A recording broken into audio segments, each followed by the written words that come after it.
Aux aveugles du monde entier, le braille permet de lire et d'écrire, de communiquer, d'accéder au savoir. Il est une aide pour la vie quotidienne. On peut recevoir ses factures en braille, consulter son agenda, reconnaître des objets comme des CD, des médicaments, des boîtes de conserve grâce à leur marquage. Dans notre société où tout est image et virtuel, la synthèse de paroles, la plage tactile braille rendent accessible une part croissante des informations disponibles sur le web. Près de 2 siècles après l'invention de Louis Braille, qu'en est-il de sa pratique aujourd'hui ? De quelles promesses le progrès technologique est-il porteur pour l'ensemble des déficients visuels ? Comment cette écriture à 6 points a-t-elle pu révolutionner de la sorte le monde de la cécité ? Quel avenir pour elle ? 6 points, c'est tout. Louis Braille est né en 1809, dans une petite maison de Coupvray, en Seine-et-Marne, transformée en musée que visitent aujourd'hui des élèves de l'Institut national des jeunes aveugles. Voilà, donc ici nous sommes dans l'atelier du père de Louis Braille. Le père de Louis Braille était bourrelier. Un jour, Louis Braille il est rentré ici tout seul, il avait 3 ans. Et en fait, en voulant couper un morceau de cuir avec une serpette, il s'y est mal pris et il s'est mis ça dans l'œil droit. Mais il a dû se faire gronder. Il a dû se faire gronder, oui, Non. certainement. Oh. Louis Braille a 10 ans lorsqu'il intègre l'Institution royale des aveugles, créée par Valentin Huy, un philanthrope du XVIIIe siècle qui proposa de faire lire les aveugles avec des lettres en relief. Un système insatisfaisant, car si certaines lettres étaient faciles à reconnaître, d'autres se confondaient entre elles. C'est trop petit, c'est beaucoup plus compliqué. Pierre. Ah, c'est beaucoup plus compliqué. Puis, un militaire, Charles Barbier de la Serre, présenta un code en 12 points saillants, au départ destiné aux militaires qui opéraient dans la nuit noire. Chaque mot était découpé en sons, mais on ne pouvait écrire de majuscules, ni de chiffres, ni les signes de ponctuation. Mais l'idée était là, des points saillants qui, sous la pulpe du doigt, permettraient de lire et d'écrire. Il fallait maintenant trouver le bon système. Après 9 ans de recherche, Louis trouve la cellule des 6 points qui, petit à petit, allait bouleverser le monde des aveugles.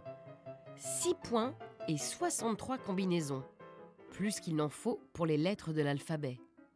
On peut faire les accents, les virgules, et Louis Braille crée aussi un code pour les mathématiques et la musique.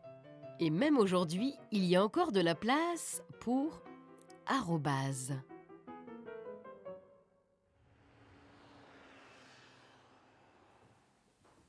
Vincent Michel est un fervent défenseur du braille. Pour des raisons liées à sa fonction de président de l'Association des aveugles de France, mais aussi parce que le braille qu'il maîtrise depuis l'âge de 6 ans lui a permis de suivre des études supérieures et à faire carrière dans une administration territoriale. Aujourd'hui, nous estimons par de nombreux recoupements qui paraissent fiables qu'il y a en France 80 000 aveugles complets. Sur ces 80 000 aveugles complets, on peut estimer que plus du tiers, aux alentours de 35 à 40 000, savent lire le braille, mais que seulement à peu près 15 ou 20 000 le lisent quotidiennement et de façon très satisfaisante. Ceux qui lisent le braille très bien, ce sont les aveugles de naissance ou les aveugles très précoces qui l'ont appris à l'école, que ce soit à l'école primaire ou au collège, voire au lycée. Ceux qui le lisent à peu près bien et qui peuvent s'en débrouiller, ce sont ceux qui l'ont appris relativement un peu plus tard. Et puis, plus on avance en âge, plus l'apprentissage est difficile. La nécessité de pratiquer le braille de la meilleure façon qui soit possible reste aujourd'hui une obligation pour l'aveugle s'il veut parfaitement s'intégrer dans la société. C'est le cas d'Armelle, 20 ans, qui a perdu la vue il y a 2 ans. Elle apprend le braille avec Chantal, enseignante bénévole au centre résidentiel de l'association Valentin Huy. Pour apprendre le braille, il y a une grande partie de toucher. Tant qu'on n'a pas le toucher, on peut pas sentir les lettres, donc forcément on ne peut pas les lire. Et il y a une autre partie qui est intellectuelle, parce qu'il faut retenir les lettres, l'alphabet. Et pour la partie abrégée, c'est beaucoup de mémoire, faut tout retenir. Mais au niveau de l'apprentissage, j'ai mis beaucoup plus de temps à développer mon toucher que d'apprendre les lettres. Ça, c'est tout le monde. C'est dans ce sens-là Ça, c'est tout le que monde. je voulais dire. Par-dessus tout, il l'encombra. Il faut être très patient et réexpliquer très souvent les choses. Et plus vous êtes patient avec la personne est en confiance avec vous. Et si la personne ne travaille pas chez elle, systématiquement, la semaine d'après, je suis obligée de reprendre. Et alors, c'est beaucoup plus long, quoi. Au début, quand j'ai appris l'alphabet braille, j'essayais de me faire des représentations visuelles en correspondance avec l'alphabet que j'avais appris précédemment, donc les caractères d'imprimerie. Donc j'essayais de trouver des similitudes. Le P, par exemple, au niveau de la forme, vu que c'est les points 1, 2, 3 et 4, ça forme également à peu près un P. Le L, 1, 2, 3, enfin, pour pas mal de lettres, ça marche. L'apprentissage d'Armelle inclut aussi la méthode en abrégé qui élimine certains signes non indispensables. Pour qu'elle prenne de la vitesse, il faut que je la fasse lire beaucoup. Et en abrégé et en intégrale. Parce qu'il faut savoir que pour prendre de la vitesse, l'abrégé, c'est fatigant. Et quand vous repassez après sur l'intégrale, ça paraît plus facile. Donc ça lit beaucoup plus vite. C'est comme ça que je procède. Voilà. Le braille reste aujourd'hui, et certainement pour longtemps, le seul moyen d'appropriation autonome du texte écrit pour la personne aveugle. Il faut bien poser comme postulat que écouter, ce n'est pas lire. Le génie de Louis Braille, c'est de permettre à tous les aveugles du monde de lire et d'écrire, d'approcher par eux-mêmes l'ensemble du trésor extraordinaire des écritures du monde. C'est ça le génie de Louis Braille, cette liberté donnée à l'aveugle de se faire sa propre opinion. Il y a quelques mois, cette bibliothèque était confinée dans un petit espace. Il fallait demander le livre qu'on voulait emprunter. Mais aujourd'hui, avec ses murs clairs, ses larges ouvertures de lumière, son mobilier épuré, ses collections de livres en braille, CD, audio et vidéo et ses postes multimédia, la nouvelle médiathèque de l'association Valentin à Huy ressemble à une médiathèque comme une autre. Un projet porté par son directeur, Luc Maumet. La grande nouveauté de ces locaux, c'est que ces livres sont en accès libre, c'est-à-dire que nos abonnés peuvent venir directement ici, comme le font les personnes qui voient clair dans les bibliothèques plus classiques, et chercher dans les rayons. Le classement des documents est thématique.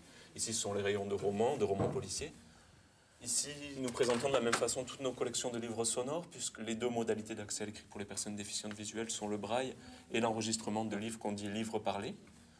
Il y a beaucoup de personnes qui lisent en utilisant différents supports, et ce sont des usages qu'on essaye de privilégier ici, puisque vous avez des livres en braille qui sont en accès libre, des livres sonores qui sont en accès libre, mais aussi des livres en gros caractères qui sont en accès libre. On essaye de montrer qu'il existe différentes modalités d'accès à l'écrit, mais que ce qu'on veut faire prévaloir, c'est la lecture elle-même. Et ensuite, peu importe la façon dont on lit en fonction de ses possibilités. Il y a des gens qui sont braillistes et d'autres qui ne le sont pas, ou en fonction de ses besoins. Si je pars un mois en vacances, je vais emporter des livres sonores parce que je ne peux pas emporter un mois de lecture en braille dans mon sac. Je me permets de prendre votre main. On a utilisé des serre-livres pour matérialiser les livres. C'est-à-dire ce qui est entre deux serre-livres, c'est un bouquin. Quand j'écoute un roman, moi je sais que je m'endors sur le livre parce que je retiens pas forcément ce que j'entends. Ça me fatigue, ça m'ennuie. C'est pas le cas de tout le monde, hein. La plupart des gens, enfin beaucoup de gens aiment les romans audio. Mais moi je préfère le lire. Je possède le livre. J'aime lire le braille parce que ça me permet de retenir tout ce que je lis en fait. Ça grave en fait dans mon esprit ce que je lis. Fassou est étudiante à l'Institut national des jeunes aveugles. C'est sa première visite à la médiathèque. Je trouve ça intéressant parce que en fait on a une autonomie. On n'est pas tout le temps obligé de dire oui, excusez-moi, vous pouvez me trouver tel ou tel livre. Non, au contraire, on a une autonomie pour pouvoir trouver le livre et on cherche et on peut tomber en plus sur des livres qu'on n'a pas lus et à la rigueur qui nous intéresseraient. Donc c'est intéressant. Ça revient au même en fait que la recherche pour un voyant. Ça prend peut-être plus de temps, parce que le braille, ça prend un peu plus de temps, et le temps de chercher, tout ça, le temps de se repérer. Mais je trouve ça aussi intéressant, en fait. On arrive au même résultat à la fin. Pour ce qui est du choix des livres, ça fonctionne comme une bibliothèque tout à fait traditionnelle, avec une commission d'acquisition qui fait des choix en fonction des goûts du lectorat ou du lectorat potentiel, et puis en fonction de nos capacités d'acquisition. La différence, c'est que nous devons adapter les ouvrages. L'imprimerie de l'association fait alors le travail de transcription du document en braille, puis l'imprime et le remet à la médiathèque. Un livre en braille prend beaucoup d'espace. En moyenne, une œuvre de 300 pages nécessite 7 imposants volumes de lecture en braille. Malgré cela, la médiathèque s'est organisée pour faire parvenir aux lecteurs dispersés dans toute la France les ouvrages qu'ils souhaitent lire. Ainsi, plus de 300 volumes braille sont envoyés chaque jour en franchise postale. Nos capacités de stockage étaient un frein par le passé, puisque les livres braille étaient copiés manuellement par des copistes, et donc produits en exemplaires uniques, et il fallait avoir la place pour les stocker. Notre production de livres braille aujourd'hui est totalement informatisée. Ça veut dire que pour des documents très peu empruntés, à très faible taux de rotation, on peut envisager de conserver le livre sur nos serveurs et de ne pas avoir d'exemplaires physiques. Ici aujourd'hui on a un peu plus de 20 000 titres différents. Quand on parle de ce à quoi ont accès les personnes voyantes en France, c'est systématiquement en centaines de milliers de documents ou en millions. Ça veut dire que les braillistes aujourd'hui, les gens qui ont accès à l'écrit par le biais du braille, ont une offre qui est beaucoup plus restreinte que celle à laquelle peuvent avoir accès les gens qui voient clair. La raison est relativement simple. Pour pouvoir mettre à disposition un livre en braille, il faut d'abord avoir effectué une transcription. Et cette transcription ne peut jamais être à visée commerciale, puisque le lectorat potentiel est très restreint. Ça vous laisse imaginer que ce n'est pas un marché, ce n'est pas un endroit où on va pouvoir gagner de l'argent. La première voie d'accès à la lecture, au savoir, c'est l'école. Et aujourd'hui, bon nombre de jeunes aveugles suivent leur scolarité en milieu ordinaire. C'est pour eux que le livre de l'aveugle adapte des ouvrages scolaires en braille. Michel Tessier, président de cette association, dirige une équipe composée de bénévoles dévoués à transcrire, imprimer, relier et envoyer dans les meilleurs délais les livres en braille. Une véritable mission de service public. Ce travail est réalisé rapidement quand le livre est déjà stocké. Donc on peut l'embosser, on peut l'éditer dans une journée, même une demi-journée. Le travail est relativement simple. Quand le livre est une nouvelle édition, ça prend entre 5 et 6 mois pour les réaliser en entier. Les enfants aveugles n'ont pas leur livre à la rentrée scolaire, ils ont un chapitre ou 2. Car la transcription est encore un travail artisanal long et fastidieux. Autrefois, c'était lettre par lettre, mot par mot, au poinçon et à la main que l'on transcrivait. Aujourd'hui, Bernard Poisson utilise un ordinateur. Pour faire ce travail, il lui a fallu apprendre le braille, et il consacre la majeure partie de son temps à cette occupation. Alors j'ai tapé une partie de texte. Maintenant, je vais la transcrire en braille. Enfin, c'est le logiciel qui la transcrit en braille. Il suffit pour moi d'appuyer sur 2 touches et on voit apparaître sur l'écran les caractères braille qui transcrivent ce texte. Dans une certaine mesure, je fais comme un moine copiste, mais eux le faisaient pendant toute leur vie, tandis que moi, je n'ai commencé cette occupation qu'au moment de mon départ en retraite. Ce manuel de mathématiques est un enchevêtrement de textes, de figures et d'images. Monsieur Poisson doit transmettre à l'élève aveugle un nouveau livre compréhensible et adapté à la lecture linéaire du braille. Sur chaque page, il y a des dessins, des figures qu'il faut reproduire à part, parce qu'on ne peut pas les reproduire directement en braille. Mais il faut reconnaître que des figures compliquées, c'est très difficile certainement à appréhender avec le doigt. Par exemple, en voici une ici. Bon, un triangle subdivisé en plusieurs petits triangles, comme ça, en plusieurs étapes. Et la figure devient rapidement inextricable. Alors, pour en donner une idée au lecteur, j'ai pu faire l'étape 0, l'étape 1 et l'étape 2, mais je n'ai pas pu aller plus loin parce que la figure aurait été tellement enchevêtrée que je pense qu'à la lecture tactile, il est impossible d'en tirer quoi que ce soit.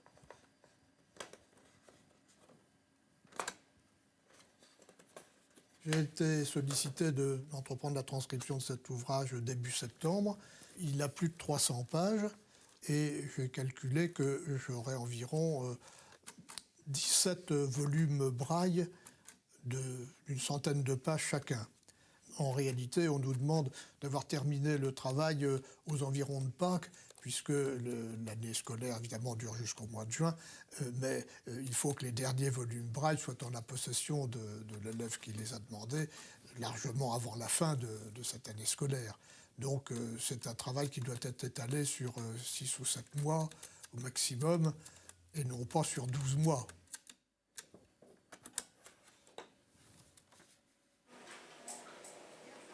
Nous avons un budget extrêmement misérable et les subventions publiques sont très restreintes. 12 000 euros par an du ministère de l'Éducation nationale, 14 000 euros par an du ministère des Affaires sociales. Chaque année, il faut recommencer, il faut aller plaider notre cause pour dire bon, est-ce que vous pouvez donner un petit peu plus? Je pense que si on avait des subventions un peu plus importantes, on pourrait restreindre le prix de nos ouvrages. Un livre qui vaut 25 euros environ en noir va coûter dans les 250 euros en braille. Si cette association disparaissait, ça serait quand même une petite catastrophe parce qu'il n'y a pas actuellement en France d'établissement ou de service qui soit capable de reprendre tout ce que nous faisons du jour au lendemain. Chacun travaille avec ses moyens. La bibliothèque braille de l'association Valentin Huy, qui vient de se moderniser en une remarquable médiathèque, doit cette modernisation uniquement à des fonds privés et non pas à des fonds publics. Donc c'est une absence de volonté politique en France. Les aides du ministère de la Culture sont absolument dérisoires dans ce domaine-là. On doit être à 200-250 000 euros par an, alors que le Danemark, pour 6 millions d'habitants, c'est-à-dire 10 fois moins que la France, y consacre 6 millions d'euros. Donc vous voyez tout de suite le différentiel. Aujourd'hui, la question de la lecture pour les aveugles n'est pas abordée dans notre pays au travers d'une grande politique publique de lecture pour les aveugles, ce qui devrait être le cas. Lire, c'est aussi utiliser avec l'ordinateur la plage tactile braille, la synthèse de paroles. De très chers équipements qui intègrent petit à petit le quotidien des familles. Un investissement qui semble incontournable. Nous avons acheté un ordinateur pour Clément parce qu'il était demandeur déjà. Beaucoup de recherches étaient demandées au niveau du collège et les recherches étaient faites obligatoirement par nous, parents.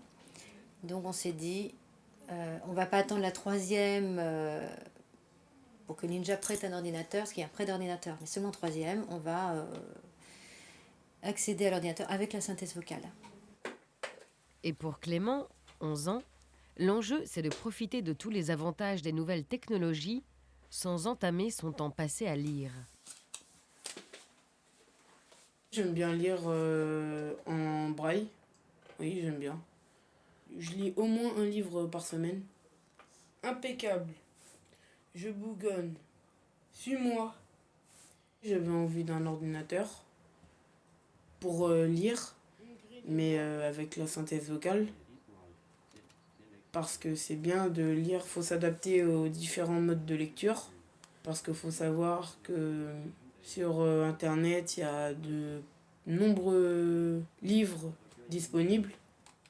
Un recueil de nouvelles, 9 nouvelles policières, présentées par Jacques Baudou, édition Castor, poche Flammarion, 160 pages. J'aime bien lire en braille, mais je dirais que c'est différent de lire en braille et de lire sur une plage tactile.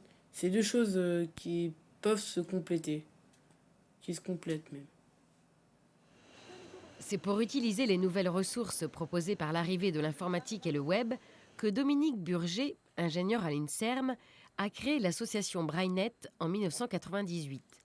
Pour lui, si les équipements en braille ont investi avec tant de succès le domaine de l'informatique, c'est parce que justement, entre le braille et l'informatique, il y a comme un air de famille. Le braille, c'est un code binaire. Si un point est levé, c'est comme un 1, et s'il n'est pas levé, c'est comme un 0. Donc finalement, les lettres qu'a inventées Louis Braille peuvent être codées de manière binaire, très simplement. Et il y a une correspondance exacte entre l'alphabet de Louis Braille et l'alphabet, enfin les codes informatiques tels qu'ils ont été inventés et utilisés plus d'un siècle plus tard. BrailleNet s'est attaché à deux aspects qui sont l'accessibilité du web, faire en sorte que les sites web sur lesquels on trouve aujourd'hui beaucoup d'informations, beaucoup de services, puissent être accessibles à tous, et en particulier aux personnes aveugles ou malvoyantes. Alors, si on prend un site, par exemple, celui de France 5, on s'aperçoit qu'il y a beaucoup d'images. Et lorsque une personne aveugle arrive sur cette image, elle trouve un texte de remplacement qu'on a par exemple ici. On voit qu'il a été revu et corrigé, c'est le nom de l'émission, et il y a ici une vidéo. Ainsi, grâce au picot dynamique de la plage tactile Braille, le texte parcouru à l'écran apparaît sous les doigts de la personne aveugle. Et puis, l'autre aspect, c'est l'accès à la lecture. Et l'accès à la lecture par l'intermédiaire de ce qu'on appelle la bibliothèque Hélène, c'est-à-dire une bibliothèque de prêt numérique qui est ouverte aux aveugles et aux malvoyants. Catherine Desbucois, bibliothécaire détachée du ministère de la Culture, gère 4750 titres que les lecteurs peuvent consulter gratuitement par synthèse vocale ou plage tactile Braille. Si on cherche par exemple un ouvrage d'Anna Gavalda, on tape ici, et nous avons plusieurs titres d'Anna Gavalda. La personne voudrait lire La Consolante, par exemple, clique sur le titre. Le site a aussi pour vocation d'être un réservoir de textes numérisés à destination des transcripteurs et des associations qui produisent des livres adaptés en braille. Le site les représente auprès des éditeurs avec lesquels sont négociés des contrats concernant les droits d'auteur. Par exemple, Catherine a conclu un accord avec l'éditeur d'Anna Gavalda pour obtenir les fichiers de son roman. Pour les éditeurs, c'était une façon de simplifier aussi le circuit de la demande, et pour les transcripteurs aussi. Donc on s'est posé un peu comme un guichet unique. C'était notre ambition d'être guichet unique, interface, de manière à mettre tout le monde sur un pied d'égalité. Mais toutes les associations d'édition adaptées ne sont pas dans le réseau du site Hélène. Beaucoup d'ouvrages ont été édités sans autorisation. Les transcripteurs pressés ne la demandaient pas. Les éditeurs, parfaitement au courant de ce qui se passait, faisaient semblant de ne rien savoir. Et tout allait très bien parce que si une association transcrivait un livre en braille en 1 ou 2 exemplaires, l'éditeur ne songeait même pas à lui demander ni des droits d'auteur ni un contrat. En 2006, suite à une directive européenne, l'État a clarifié la situation en proposant une loi faisant définitivement exception aux droits d'auteur en faveur des personnes handicapées visuelles. Dorénavant, on peut transcrire et éditer un livre en braille sans autorisation à demander. Les aveugles attendent quand même depuis très très longtemps. Et je pense que maintenant, les vannes sont ouvertes. Aujourd'hui, l'enjeu, c'est de donner aux aveugles les mêmes outils que ceux dont disposent les voyants. Et donc, effectivement, les sites Internet et les bibliothèques en ligne qui proposent des fichiers pour les personnes aveugles, des fichiers adaptables, qui peuvent être tirés sur des imprimantes braille, sont un atout tout à fait intéressant. L'aveugle, moins que personne, ne doit tomber aujourd'hui dans l'intégrisme. Pas d'intégrisme du braille, pas d'intégrisme du vocal. L'aveugle doit avoir à sa disposition tous les outils que les nouvelles technologies lui permettent d'avoir. Le braille, la synthèse vocale, l'enregistrement, la plage tactile braille, le livre braille. Il faut que l'aveugle ait à sa disposition toute cette panoplie pour pouvoir parfaitement s'intégrer.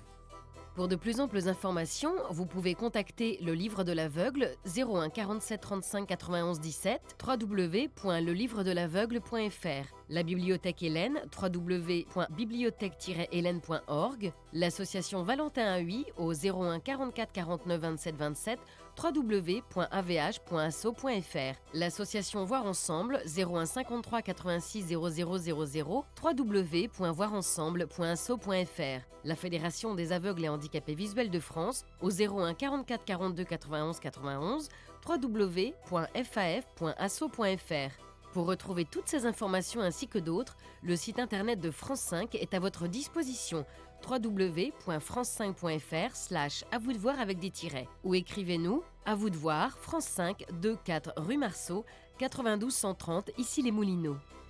Auteur-réalisateur Pierre Lannes, productrice déléguée Suzanne Masson, avec la participation du Centre national de la cinématographie.